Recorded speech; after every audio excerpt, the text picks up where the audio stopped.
Hi friends, welcome back to our YouTube channel Commerce Studio. ಇವತ್ತಿನ ಕ್ಲಾಸ್ದಾಗ BCom 6 semester ಒಳಗೆ ಬರುವ principles of management accounting subject ಮೇಲೆ ಯಾವ ಥರ ಪ್ರಾಬ್ಲಮ್ಸ್ ಕೇಳ್ತಾರಂತ ನೋಡೋಣಂತ. ಫಸ್ಟ್ ಚಾಪ್ಟರ್ ಏನೈತಲ್ಲ ಥಿಯರಿ ಐತಿ, ಸೊ ಅದ್ರ ಮೇಲೆ ನಾ ಯಾವುದು ವಿಡಿಯೋ ಮಾಡಲ್ಲ. ಡೈರೆಕ್ಟ್ ಸೆಕೆಂಡ್ ಚಾಪ್ಟರ್ ಏನೈತಿ ರೇಷಿಯೋ ಅನಾಲಿಸಿಸ್ ಮೇಲೆ ಯಾವ ಥರ ಪ್ರಾಬ್ಲಮ್ಸ್ ಕೇಳ್ತಾರಂತ ನೋಡೋಣಂತ. ಇದ್ರೊಳಗೆ 5 ಮಾರ್ಕ್ಸಿಗೆ ಒಂದು 5-6 ಮೆಥಡ್ ಅದಾವು. ಸೊ ಅವ್ನು ನೋಡ್ಕೊಂಡ್ರೆ ನೀವು 5 ಮಾರ್ಕ್ಸ್ ಯಾವ್ದು ಕೇಳಿದ್ರು ಬಿಡಿಸ್ಬೋದು. ಇದ್ರೊಳಗೆ ಫಸ್ಟ್ ಮೆಥಡ್ ಏನೈತಿ ಕ್ವಿಕ್ ರೇಷಿಯೋ ಮತ್ತು ಕರೆಂಟ್ ರೇಷಿಯೋ ಮತ್ತು ಕ್ವಿಕ್ ರೇಷಿಯೋನ ಮೇಲೆ ಯಾವ ಥರ ಪ್ರಾಬ್ಲಮ್ ಕೇಳ್ತಾರಂತ ನೋಡೋಣ. ಇದು ಫಸ್ಟ್ ಮೆಥಡ್ ಐತಿ. Okay, from the following information calculate the current ratio and the quick ratio ಅಂತ ಹೇಳ್ಯಾರ. ಕ್ಯಾಶ್ ಕೊಟ್ಟಾರ, ಡೆಟರ್ಸ್ ಕೊಟ್ಟಾರ, bills receivable, bank over draft, creditor, stock, bills payable, advance rent ಅವ್ರು ಕೊಟ್ಟಿರೋ ಐಟಮ್ಸ್ ಇವು. ಸೊ ನಾವು ಫಸ್ಟ್ ಏನು ಕರೆಂಟ್ ರೇಷಿಯೋ ಕಂಡು ಹಿಡ್ಕೋಕೆ ಅದ್ರ ಫಾರ್ಮುಲಾ ಹಚ್ಚಬೇಕು. ಕರೆಂಟ್ ರೇಷಿಯೋ ಫಾರ್ಮುಲಾ ಏನೈತಿ current asset divide by current liability.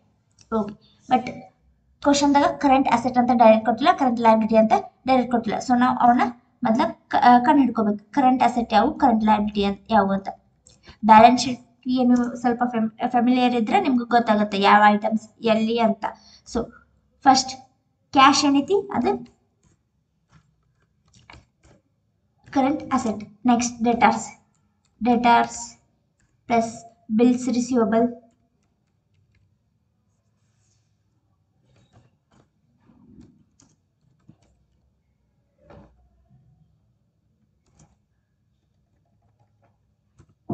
Receivables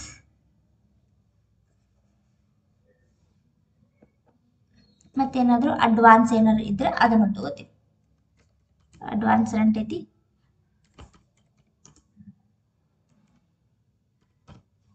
advance rent ಇಷ್ಟು ಆ್ಯಡ್ ಮಾಡಿದ್ರೆ ನಮಗೆ ಕರೆಂಟ್ ಅಸೆಟ್ಸ್ ಸಿಗುತ್ತೆ. ಸೊ ಕ್ಯಾಶ್ ಎಷ್ಟೈತಿ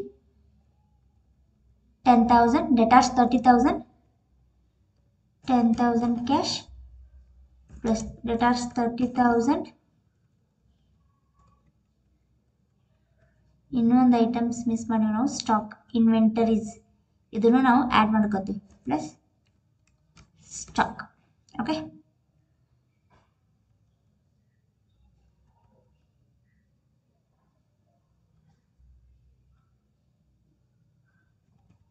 debtors 30,000, bills receivable 20,000, advance 20,000 plus 20,000 plus advance 20,000 plus stock ಎಷ್ಟೈತಿ 20,000 ಆ್ಯಡ್ ಮಾಡಿದ್ರೆ 10, 40, 60, 80 and 1 lakh. ನೆಕ್ಸ್ಟ್ ಇದೆ ಕರೆಂಟ್ ಅಸೆಟ್ 1 lakh ಸಿಕ್ತು. ಸೊ ನೆಕ್ಸ್ಟ್ ಕರೆಂಟ್ ಚಿಕನ್ ಹಿಡ್ಕೋಕ ಮಿಕ್ಕಿರೋ ಏನೇನು ಐಟಮ್ಸ್ ಅದಾವಲ್ಲ ಅವೆಲ್ಲ ಲಯಬಿಲಿಟಿಗೆ ಸಂಬಂಧಪಟ್ಟಿದ್ದು. ಯಾವ್ಯಾವು creditors, bills payable and bank overdraft. Creditors debtors ಅಲ್ಲಾದರೆ ಕ್ರೆಡಿಟರ್ಸ್ ಇಲ್ಲಿ ಬರ್ತಾರೆ. Debtors plus bills payable plus outstanding bank over draft.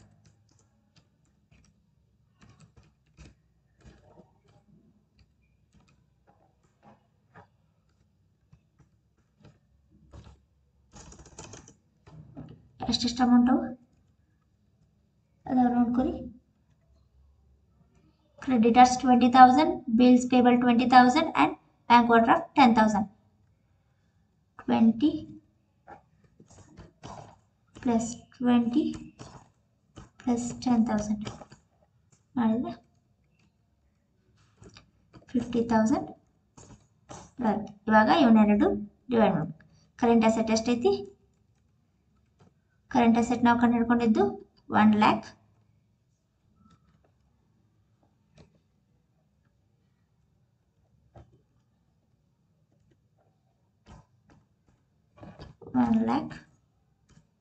Divide by current liability 50,000. ಎರಡು ಡಿವೈಡ್ ಮಾಡಿದ್ರೆ ಆನ್ಸರು 2 ಬರುತ್ತೆ.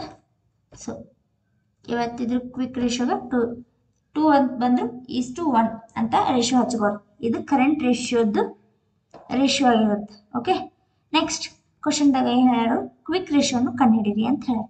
ಕ್ವಿಕ್ ರೇಷಿಯೋ ಫಾರ್ಮುಲಾನು same, quick asset divide by quick liability. So quick ಅಂತ ಏನು question ಕೊಟ್ಟಿಲ್ಲ, ಸೊ ಕ್ವಿಕ್ ಅಸೆಟ್ ಬಗ್ಗೆ ಕೊಟ್ಟಿಲ್ಲ, ಅದನ್ನು ನಾವು ಕಂಡು ಹಿಡ್ಕೋತೀವಿ. Quick asset equal to current asset minus advance rent.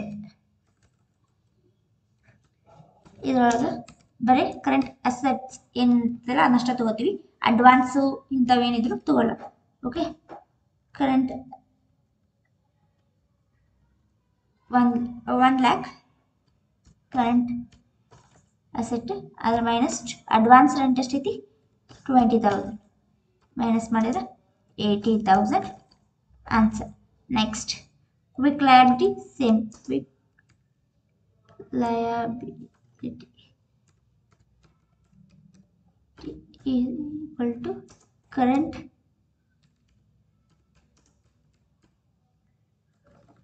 liability minus bank overdraft ಇತ್ತಲ್ಲ ಅದನ್ನು ಲೆಸ್ ಮಾಡ್ಕೋತೀವಿ ಅಷ್ಟೇ. ಡ್ರಾಫ್ಟ್ 50,000 ಬಂದಿತ್ತು, 50,000 ಇದನ್ನು ಹಚ್ಕೋತೀವಿ ಇಲ್ಲಿ ಕರೆಂಟ್ ಲಯಬಿಲಿಟಿ ಇದ್ರಾಗ, ಲೆಸ್ ಬ್ಯಾಂಕ್ ಓವರ್ ಡ್ರಾಫ್ಟ್ 10,000 ಮಾಡಿಕೊಂಡ್ರೆ 40,000 ಆನ್ಸರ್ ಬರುತ್ತೆ. ಸೊ ಇವಾಗ ಇವನ್ನೆರಡು ಡಿವೈಡ್ ಮಾಡಿದ್ರೆ 80,000 ಡಿವೈಡ್ ಬೈ 40,000 ಮಾಡಿದ್ರೆ 2 ಬರುತ್ತೆ.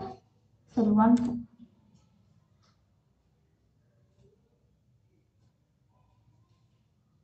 ಓಕೆ.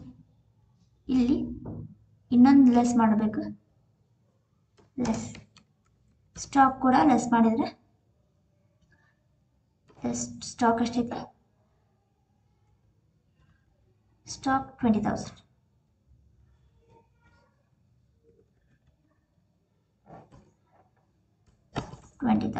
ಮಾಡಿದರೆ ಇದು 60,000. ಇವಾಗ 60,000 ಡಿವೈಡ್ ಬೈ 40,000 ಮಾಡಿದರೆ 1.5:1. ಇದು ಮಾಡಿದರೆ ಫಸ್ಟ್ ಮೆಥಡ್ ಮಾಡಿ ಈ ಥರ ಪ್ರಾಬ್ಲಮ್ ಕೇಳಿದ್ರೆ ಈ ಥರ ಸಾಲ್ವ್ ಮಾಡಬೇಕು ನೀವು. ಓಕೆ ಓಕೆ, ಕರೆಂಟ್ ರೇಷಿಯೋ ಮೇಲೆ ಮತ್ತು ಕ್ವಿಕ್ ರೇಷಿಯೋ ಮೇಲೆ ಇನ್ನೊಂದು ಪ್ರಾಬ್ಲಮ್ನ ಸಾಲ್ವ್ ಮಾಡೋಣ ಅಂತ. Calculate the current ratio and liquid ratio from the following information. Liquid ratio ಅಂದ್ರು ಒಂದು, ಕ್ವಿಕ್ ರೇಷಿಯೋ ಅಂದ್ರು ಒಂದು. ಓಕೆ, ಏನೇನು ಕೊಟ್ಟಾರ ಅವರು, cash in hand, bills receivable, creditors, bills payable, stock, debtors and bank overdraft ಇಷ್ಟು ಕೊಟ್ಟಾರ. ಸೊ ಫಸ್ಟ್ ನಾವು ಕರೆಂಟ್ ರೇಷಿಯೋ ಕಂಡು ಹಿಡ್ಕೋಬೇಕು, current asset divide by current liability ಅಂತ ಹೇಳ್ಯಾರ. ಸೊ ಫಸ್ಟ್ ನಾವು ಕರೆಂಟ್ ಅಸೆಟ್ ಕಂಡು ಹಿಡ್ಕೋಕ, ಕರೆಂಟ್ ಅಸೆಟ್ ಕಂಡು ಹಿಡ್ಕೋಕ ಏನು formula, first one cash, then add bills receivable ಮತ್ತು ಡೆಟಾರ್ಸ್ ಮತ್ತು ಸ್ಟಾಕ್ ಏನಾರು ಇದ್ದರೆ ಆ್ಯಡ್ ಮಾಡ್ತೀವಿ. ನೆಕ್ಸ್ಟ್ ಅಡ್ವಾನ್ಸ್ ಏನಾರು ರಿಸೀವ್ ಆಗಿದ್ದರೆ ಅದನ್ನು ಆ್ಯಡ್ ಮಾಡ್ಕೋತೀವಿ. ಕ್ವಶನಾಗ ಇಷ್ಟ ಕೊಟ್ಟಾರ. ಸೊ ಇವನು ಏನು ಹಚ್ಕೊಂಡು 80,000 ಪ್ಲಸ್ ಬಿಲ್ಸ್ ರಿಸೀವಬಲ್ 50,000, ಡೆಟಾರ್ಸ್ ಎಷ್ಟೈತಿ 1,20,000 ಪ್ಲಸ್ ಸ್ಟಾಕ್ ಎಷ್ಟೈತಿ 1,00,000. ಅಷ್ಟು ಆ್ಯಡ್ ಮಾಡಿದ್ರೆ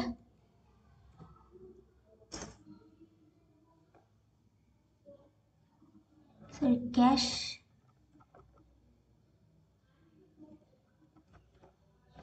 80,000, 50,000, 1,20,000.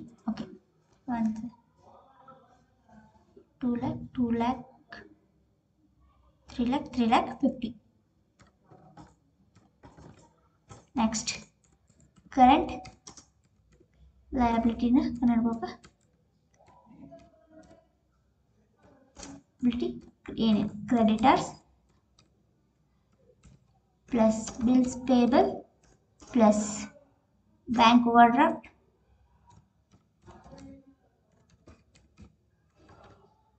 Draft.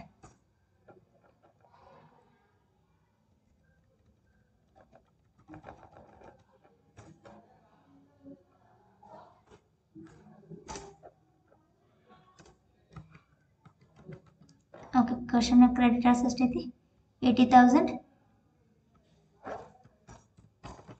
Plus bills payable 20,000 plus bank overdraft 50,000 add ಮಾಡಿದರೆ 150 ಬಂತು. ಇವಾಗ ಡಿವೈಡ್ ಮಾಡಬೇಕು ಒಂದೆರಡು. ಕರೆಂಟ್ ಅಸೆಟ್ 3,50,000 ಡಿವೈಡ್ ಬೈ 1,50,000 ಮಾಡಿದ್ರೆ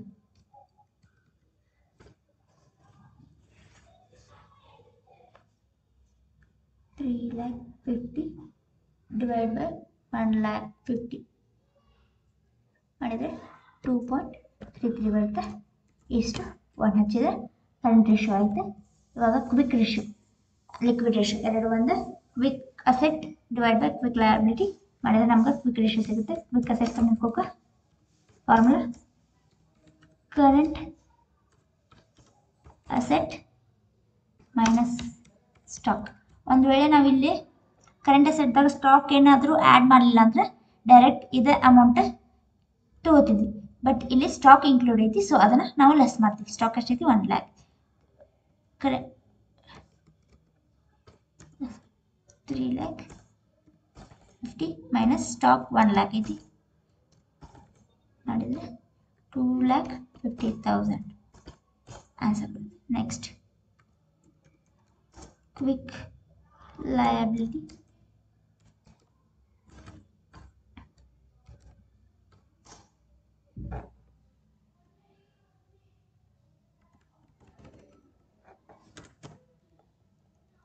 ಲಯಬಿಲಿಟಿ ಏನಿಲ್ಲ, ಕರೆಂಟ್ ಲಯಬಿಲಿಟಿ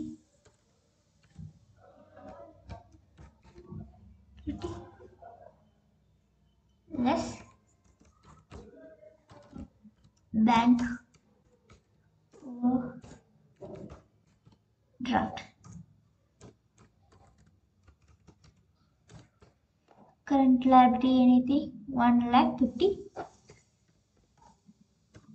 ಅದರೊಳಗೆ ಬ್ಯಾಂಕ್ ಓವರ್ ಡ್ರಾಫ್ಟ್ ಎಷ್ಟು ಕೊಟ್ಟರೆ ಚೆಕ್ ಮಾಡ್ಕೋಬೇಕು.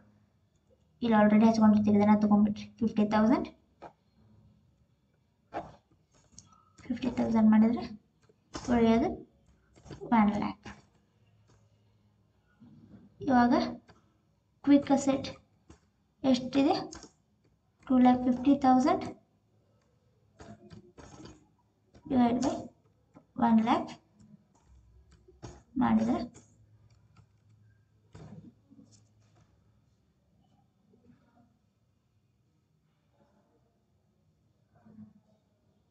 2.5 ಬರುತ್ತೆ. ಕರೆಕ್ಟ್ ಇದೆಯಾ? ಎಸ್, 2.5 ಇಷ್ಟು 1 ಅಂತ ಹಚ್ಕೊಂಡ್ರೆ ಕ್ವಿಕ್ ರೇಷಿಯೋ ಸಿಕ್. Okay, thank you.